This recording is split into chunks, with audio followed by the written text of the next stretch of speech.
Hello students, मैं doctor Rajesh Tiwari. आज से मैं बायो के एक बहुत ही इंपॉर्टेंट और बहुत ही टिपिकल और comparatively difficult but very important in ensuring the selection उस टॉपिक की बात आपसे हम करने जा रहे हैं, जेनेटिक्स।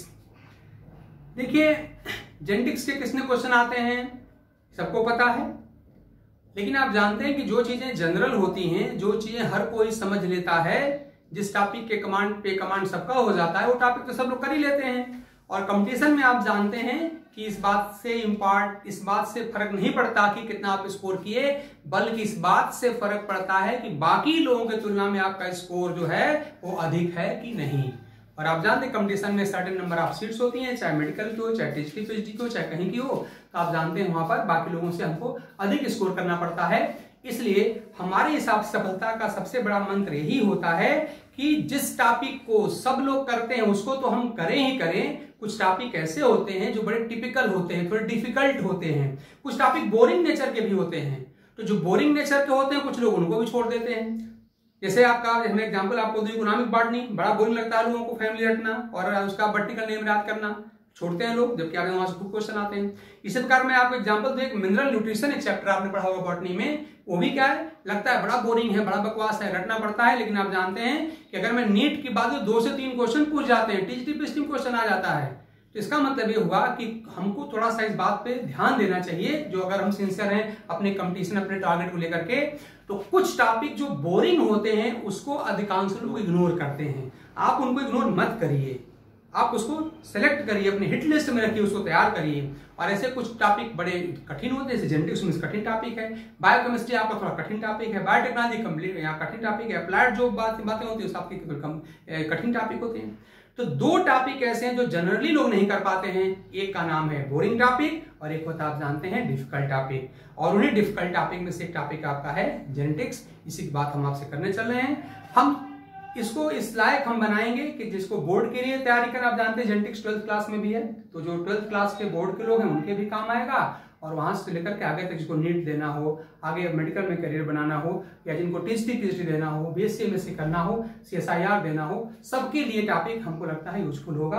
आप वीडियो देखिएगा अंत तक तो समझ में आ जाए क्या किया है। हाँ, शुरुआत हम बहुत नीचे से करेंगे क्योंकि हमको अपने 12th वाले बच्चों को भी शामिल करना है इसमें। तो इस तरह से यहाँ पर जेनेटिक्स की अगर हम बात करें तो जेनेटिक्स डेफिनेशन सब लोग को पता है, अब उसमें क्या बताने का टाइम लगाना। हम यहाँ बेसिक्स की बात करने जा रहे हैं। तो आप जानते हैं जैसे बायो के सब लोग आप लोग हैं तो आपको पता ही है कि बायो पढ़ने में एक ग्रुप ऑफ टर्म्स की जरूरत, इसको हम लोग टर्मिनोलॉजी कहते हैं। तो टर्मिनोलॉजी की आवश्यकता होती है, हर सब्जेक्ट की, हर टॉपिक अपनी टर्मिनोलॉजी होती है। और हम इसमें जेनेटिक्स टर्मिनोलॉजी की कुछ बात करने चल रहे हैं। उन बातों को लेकर बड़ा कंफ्यूजन है, और भाई बुरा ना माने आप लोग, अधिकांश बुक्स में तो बातें गलत भी लिखी हुई हैं।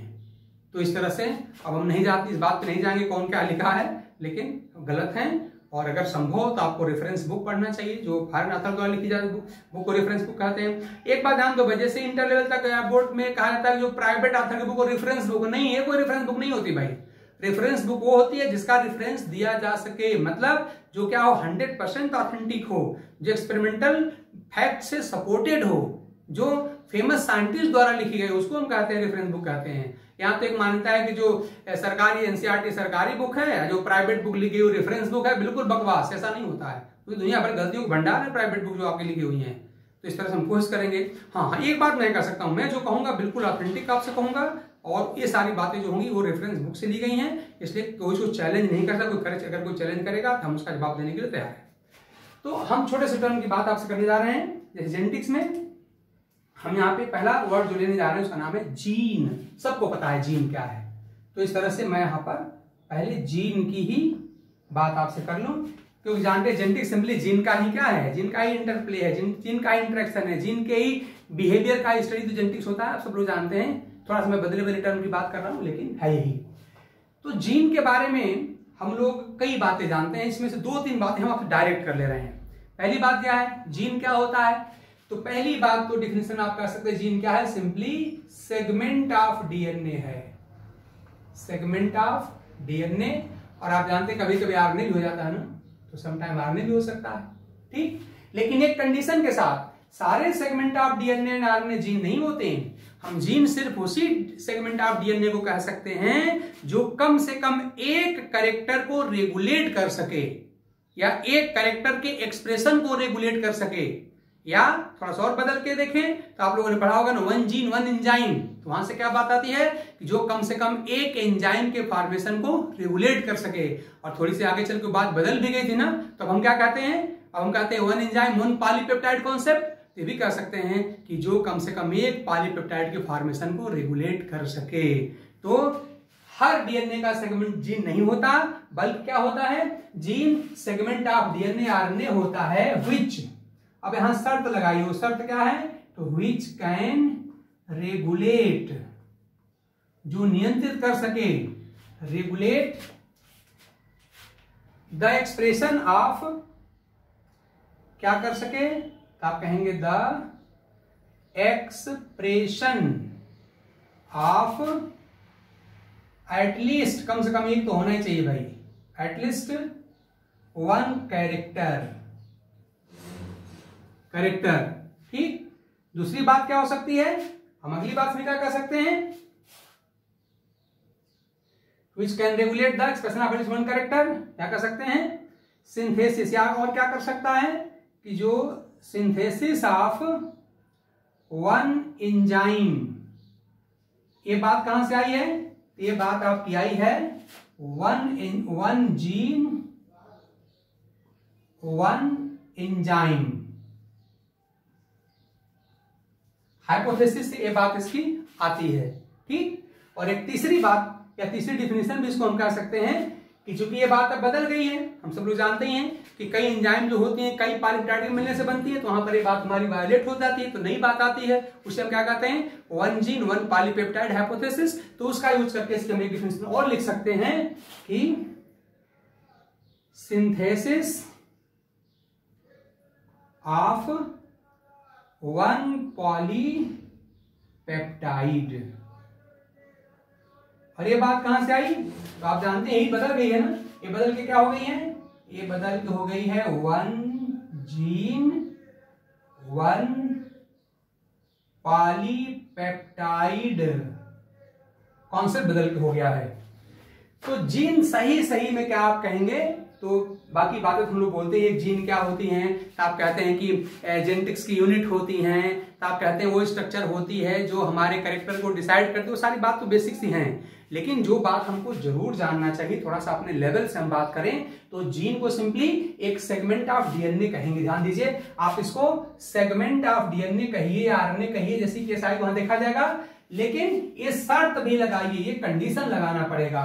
और वो कंडीशंस क्या हैं कि सिर्फ वही डीएनए का सेगमेंट जीन हो सकता है जो क्या करे कि जो which can regulate the expression of at least one character, कम से कम एक कैरेक्टर को रेगुलेट करता हो, ठीक। थोड़ा सा और बात बदल के कर सकते हैं, थोड़ा सा बायोकेमिस्ट्री पर अगर पहुंचेंगे तो आप यहां कह सकते हैं which can regulate the synthesis of at least one enzyme, ये कर लीजिए। ये बात कहां से आई है, यहां से आई है, आपने पढ़ा होगा बीडल एंड टेटम ने कॉन्सेप्ट दिया था, यहां से ये बात कही जा रही है। और आप जानते हैं आगे चल के इसमें करेक्शन भी हो गया, सुधार भी हो गया था, ये बदल के अभी हो गया है, तो इसको ध्यान में रखकर हम ये बात अब कह सकते हैं कि which can regulate the synthesis of one polypeptide chain, बल्कि कह लीजिए पॉलीपेप्टाइड चेन। तो इस तरह से हमारा जीन का ये फंक्शनल डिफिनीशन है, this is the functional definition of gene. तो जीन सिंपली क्या है, डीएनए का सिंपली एक सेगमेंट है, आरएनए का एक सेगमेंट है। आप जानते हैं कि डीएनए भी आप जानते हैं जीन हो सकता है, आरएनए भी जीन हो सकता है, वो सारी बात अलग की है, देखा जाएगा। तो हमारा ख्याल है जीन को लेकर आपका आंसर जरूर क्लियर हो गया होगा, क्योंकि तो बहुत जूनियर क्लास से सब लोग जानते हैं कि डीएनए क्या होता है और आरएनए क्या होता है, तो उसी का एक टुकड़ा बस डीएनए है, बस इन शर्तों के साथ। तो आपका हमारा पहला टर्म हमने क्लियर कर दिया। अब देखिए जैसा दूसरा टर्म हम ले रहे हैं, हम यहां पे दूसरा टर्म ले रहे हैं एलील और एलीलोमॉर्फ। दूसरा टर्म जो हम आज के अपने इस वीडियो में ले रहे हैं वो है एलील और एलीलोमॉर्फ। तो हम यहां पर ले रहे हैं एलील, असल में पूरा वर्ड है एलीलोमॉर्फ, और इसी एलीलोमॉर्फ को शॉर्ट में हम एलील कहते हैं, तो आप एलील ही इसको समझें। अभी एलील वर्ड हम देख रहे हैं, देखिए इसको लेके भी बड़ा कंफ्यूजन है। मैं प्रयास करता हूं कि कन्फ्यूजन दूर हो सके। देखिए समझना कैसे, देखो एक बात होती बुक, इस बात किताब में लिखी हमने रट लिया तो कोई कर सकता, हम करें हमको फ्रेंच नहीं आती फिर भी हम चाहें तो फ्रेंच की 2-4 लाइन हम रट सकते हैं, तो वो बात नहीं है भाई। हमको जो दिल से जो समझ सके, हम जो हम अंदर से एक्सप्लेन कर सकें, वो बात हमको समझना चाहिए। बुकिस होने से भाई कंपटीशन पास नहीं होता, और अपने यहाँ ही प्रॉब्लम है, bookish bookish and bookish, books में लिख दिया बस को रटे पड़े हैं, समझ में आए चाहे ना आए, ऐसा मत करिए, समझने की कोशिश करिए। विद्वान टीचरों की कोई कमी नहीं है, दुनिया भरी पड़ी है विद्वानों से, उनको पकड़िए। बुक्स भी बहुत अच्छी अच्छी हैं, आप जानते हैं, एक से एक अच्छी रेफरेंस बुक्स उनको पढ़ा जाए तो लगता है जैसे कि टीचर हमको बैठा के समझा रहा है। हाँ वो बुक्स आप पास हो तब ठीक। तो अब क्या करना है, जरा सा हमको अपनी ऐसी डिफिनेशन समझनी है, सोचनी है जो हम ढंग से समझते हो। अगर हम किसी कम पढ़े लिखे आदमी के सामने जो बात कहें तो शायद वो समझ सके, इस तरह की बात हम करने की कोशिश आपसे करेंगे इस टॉपिक में।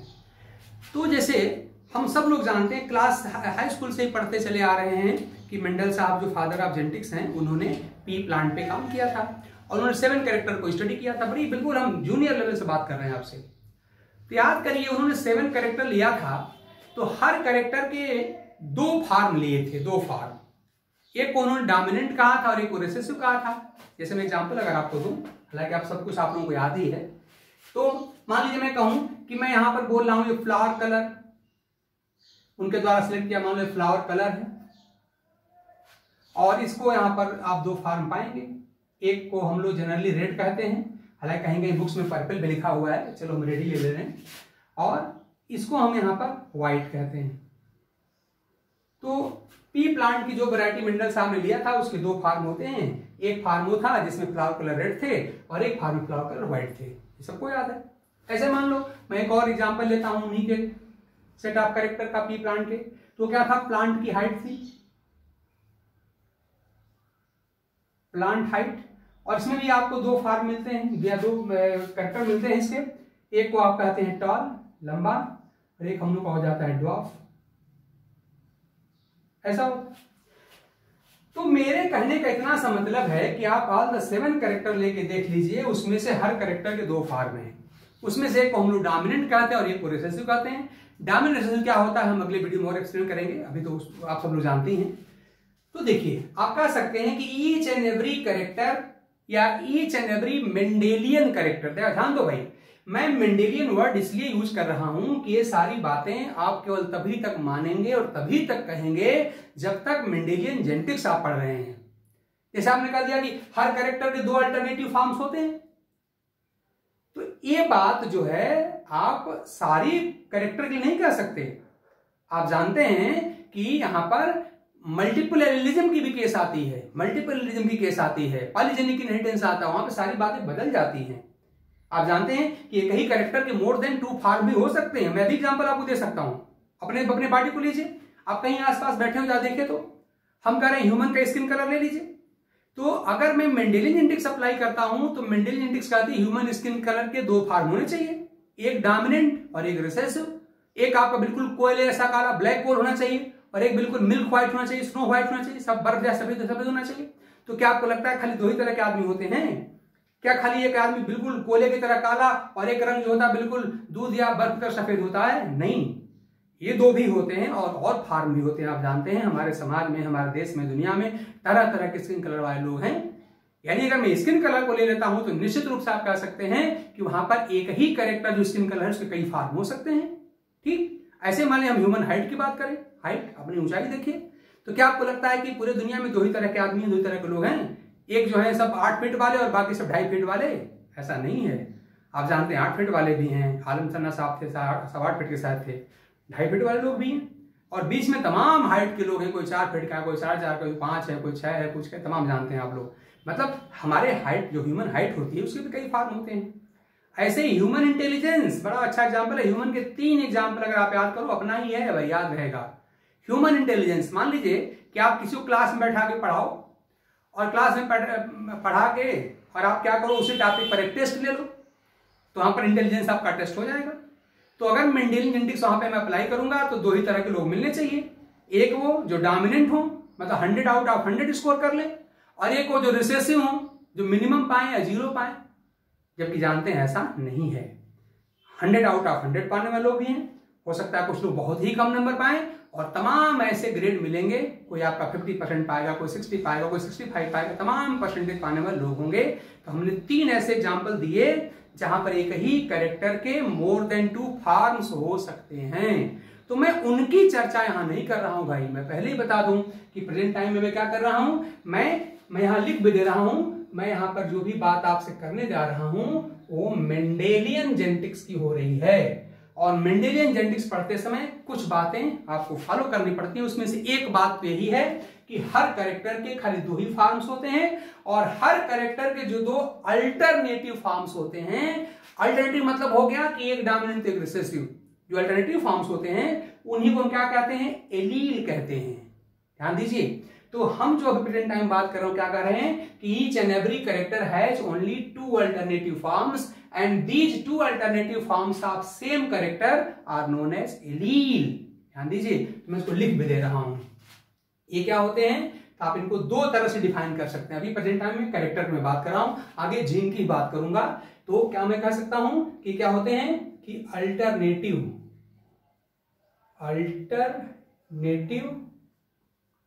फॉर्म्स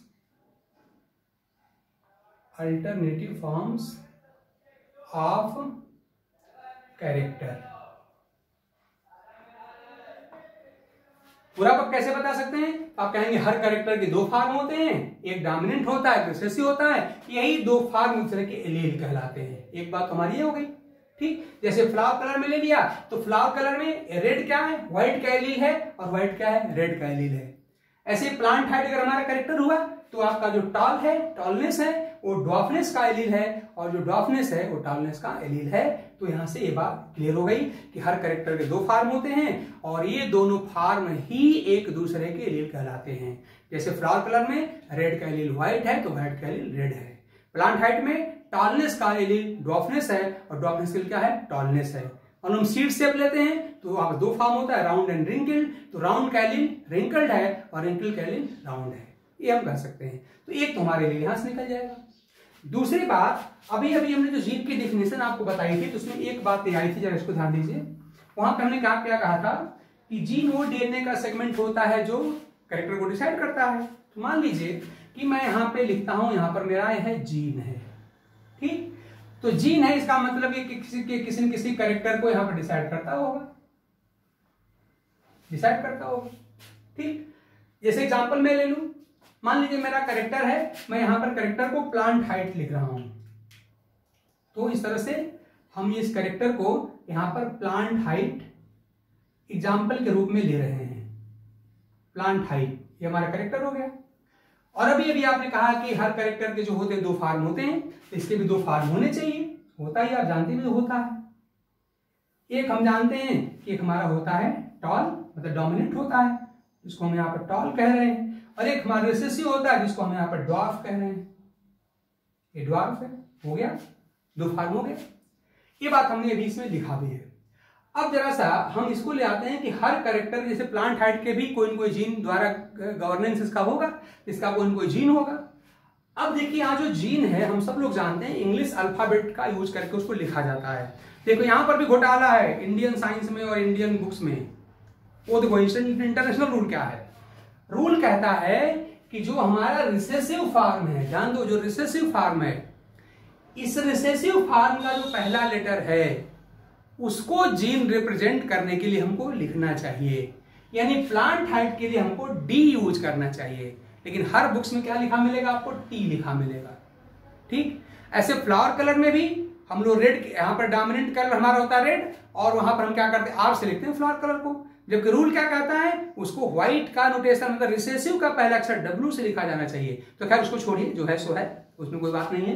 कुछ किस से भी लिखे हमको पता होना चाहिए कि हम किस कलर से क्या लिख रहे हैं। तो हमने आपको रूल बता दिया। रूल क्या है, रूल है कि notation should be taken from the recessive form of the allele, वहां से लेना चाहिए। लेकिन खैर वो डिस्प्यूट का मैटर है ही नहीं, छोड़ी, जो है सो है, बस चलो ठीक है। हम जो हर जगह जो बुक्स में लिखा है वही मैं भी यूज करने जा रहा हूँ। तो मैं भी यहाँ पर प्लांट हाइट के लिए टी ही यूज करने जा रहा हूं, जबकि होना चाहिए था डी। रूल यही इंटरनेशनल का था डी होना चाहिए, लेकिन हम भी यहाँ पर टी यूज करने, कोई हम भी तो इंडियन ही है, तो इसलिए हम यहाँ पर टी यूज करने जा रहे हैं। तो टी क्या है, अब देखिए जैसा, इसके लिए हम जो जीन लिखने जा रहे हैं, इस जीन को मैं यहाँ पे, चलो मैं हिंदी में लिख रहा हूं उसको, ये हमारा हमने टी लिख दिया, हमने टी से लिख दिया। और टी क्या है? ये हमारा जीन है। जैसे कैरेक्टर हमारा प्लांट हाइट है, उसी तरह से हमारा जीन जो है वो टी है, टी है, टी हमारा कोई जीन है। अच्छा, अब आप जानते हैं कि अब सबको पता ही है कि अभी आपने कहा कि प्लांट हाइट जो कैरेक्टर से दो फार्म होंगे, एक हमारा डोमिनेंट फार्म होगा, एक हमारा रिसेसिव फार्म होगा। उसी तरह से आपके इस जीन के भी दो फार्म होते हैं, ध्यान दीजिए, इस जीन के भी दो फार्म होते हैं और लॉजिकली होने भी चाहिए, क्योंकि आप जानते हैं ये जीन ही तो कैरेक्टर को डिसाइड करता है। तो इस तरह से आपके इस जीन के भी दो फार्म होने चाहिए। इसका एक फार्म होना चाहिए जो आपके कैरेक्टर के डोमिनेंट फार्म को रेगुलेट करे, डिसाइड करे, और एक फार्म होना चाहिए जो इसके रिसेसिव फार्म को रेगुलेट और डिसाइड करे। तो उसको हम लोग दो तरह से दिखा सकते हैं। तो इसमें हम लोग जनरली यही परंपरा चली आ रही है कि अगर मैं टी चुना है तो इसके हम दो फार्म लिखेंगे, एक हमारा हो जाएगा, इसको हम लोग कैपिटल टी से लिखेंगे और एक को लिखा जाता है स्मॉल टी से, सबको पता है। अब इसमें कैपिटल टी क्या है? तो कैपिटल आपके जीन का वो फार्म है जो कैरेक्टर के डोमिनेंट फार्म, मतलब इसको डिसाइड करे, और स्मॉल टी क्या है? तो आपके इस जीन का ये फार्म है जो आपके कैरेक्टर के रिसेसिव फार्म के लिए रिस्पॉन्सिबल होता है या इसको डिसाइड करता है। तो यहां से देखो हम एक नई बात कह सकते हैं कि जिस तरह से हर मेंडेलियन कैरेक्टर के दो फार्म होते हैं, दो अल्टरनेटिव फार्म होते हैं, उसमें एक डोमिनेंट होता है, एक रिसेसिव होता है, ये दोनों एक दूसरे के एलील कहलाते हैं। उसी प्रकार से हमारे इस जीन के भी दो अल्टरनेटिव फार्म होते हैं। मैं वर्ड कौन सा यूज कर रहा हूं कि दो अल्टरनेटिव फार्म होते हैं जीन के भी। तो अब मैं यहीं से इसकी एक दूसरी डिफिनेशन यहां से मैं निकाल सकता हूं एलील की, और वो क्या है कि ये क्या होते हैं? ये होते हैं alternative farms of A gene. एक जीन के अल्टरनेटिव फार्म्स होते हैं। ये तो हर बुक में लिखा है, लेकिन आपको समझना क्या है कि जब हर कैरेक्टर के दो ही फार्म होते हैं तो इस कैरेक्टर को डिसाइड करने वाले जीन के भी दो फार्म होने चाहिए। एक फार्म होना चाहिए हमारे कैरेक्टर के डोमिनेंट फार्म को डिसाइड करने के लिए, और एक फार्म होना चाहिए हमारे कैरेक्टर के रिसेसिव फार्म को डिसाइड करने के लिए। यहां से हम लॉजिकली कह सकते हैं कि हर जीन के भी दो फार्म होते हैं, एक होता है उसका डोमिनेंट फार्म, एक होता है उसका रिसेसिव फार्म, और दोनों फार्म एक ही लेटर से लिखे जाते हैं। जैसे ए भी टी है और ए भी टी है, बस क्या है अल्टरनेटिव, मतलब उसमें से एक डोमिनेंट को रिप्रेजेंट करता है जिसे हम कैपिटल लेटर कहते हैं, कैपिटल लेटर से लिखते हैं, और एक हम उसको स्मॉल लेटर से लिखते हैं। हालांकि इसके लिए भी वर्ड दूसरा है, कैपिटल लेटर को जानिए आप, कहते हैं हम लोग अपर केस कहते हैं, अपर केस। थोड़ा सा रूल समझिए, तो रूल हम लोग जानते रहे, बाकी इंडियन है गलती करते रहो भाई, यहाँ चलता है, कोई समस्या नहीं है, लेकिन रूल जानो भाई, ताकि अगर कोई आपके सामने पढ़ा लिखा ढंग से पढ़ा लिखा मिल जाए तो आप उससे उससे लेवल से बात कर सको। तो लेवल यही है कि सामान्यतः से हम कैपिटल लेटर कहते हैं, लेकिन हमसे क्या करना चाहेंगे, इसका नाम क्या है, अपर केस से रिप्रेजेंट करते हैं, और स्मॉल को हम लोग लोअर केस कहते हैं, लोअर केस से रिप्रेजेंट करते हैं। तो इस तरह से हम कह सकते हैं जीन क्या है, तो आप कहेंगे हर एलील क्या है, तो हर जीन के दो अल्टरनेटिव फार्म्स होते हैं। अल्टरनेटिव का मतलब होता है एक डोमिनेंट और एक रिसेसिव। जैसे हम एक लिखेंगे कैपिटल से, को लिखा जाएगा स्मॉल लेटर से लिखा जाता है, तो हम कह सकते हैं कि genes are alternative forms of, sorry alleles are alternative forms of same gene. लेकिन मैं फिर आपको रिपीट कर दूं कि आपको आगे चल के कई ऐसे केस मिलने वाले हैं जहां पर एक जीन के कई अल्टरनेटिव फॉर्म्स हो जाएंगे, उसे हम मल्टीपल एलिलिज्म कहेंगे। लेकिन मैं फिर आपको जोर देके कह दूं कि वो सारी बातें हम लोग आगे पढ़ेंगे। प्रेजेंट टाइम में हम जितनी बातें कह रहे हैं वो यहाँ पर मेंडेलियन जेनेटिक्स की कह रहे हैं। और याद रखिए मेंडेलियन जेनेटिक्स जो बेस्ड होती है, किस पे बेस्ड होती है, तो डाई एलीलिक कॉन्सेप्ट बेस्ड होती है, डाई एलीलिक कॉन्सेप्ट पे बेस्ड होती है। मतलब जब तक मेंडेलियन जेनेटिक्स आप पढ़ेंगे मान के चलेंगे कि हर कैरेक्टर के दो ही फार्म्स होते हैं और हर जीन के दो ही अल्टरनेटिव फार्म मतलब एलील होते हैं। तो ये बात हमारा ख्याल है कि आपने इसको पढ़ लिया होगा। तो भाई ये हमने ढंग से एक्सप्लेन करने की पूरी कोशिश किया है कि इसमें कंफ्यूजन्स क्या होते हैं, कहाँ क्या है और हकीकत क्या है, मैंने ढंग से इसे एक्सप्लेन कर दिया है। उम्मीद करते हैं कि आप लोगों को सारी बातें समझ में आ गई होंगी। और भाई आप इसको ढंग से देखिएगा, अगर आपको लगता है कि ये आपको अच्छा लग रहा है तो थोड़ा सा एक लाइक तो भाई बनता है, तब आप जरा मेरे इस वीडियो को आप लोग लाइक करिएगा। हो सके तो हमारे चैनल को सब्सक्राइब कर दीजिएगा। डॉक्टर राजेश तिवारी के नाम से ये आपका doctor Rajesh Tiwari biochem made easy के नाम से हमारा ये चैनल है। अगर आपको अच्छा लगेगा तो सब सब्सक्राइब करिए, ना अच्छा लगे छोड़ दीजिए, कोई जरूरत नहीं, तब टाइम वेस्ट मत करना। अच्छा लगे, यूजफुल लगे तो फिर आप लाइक और सब्सक्राइब करिएगा, अदरवाइज छोड़ दीजिएगा। लाइक से क्या मिलता है, अगर आप मुझे लगे अगर मैं अच्छा कर रहा हूं तो फिर मैं और भी ऐसी वीडियो बना के और वहां अपलोड करूंगा, तो हो सकता है कुछ लोगों के काम आ जाए इस कोरोना के क्राइसिस के समय। तो ठीक है, तब तक के लिए थैंक यू।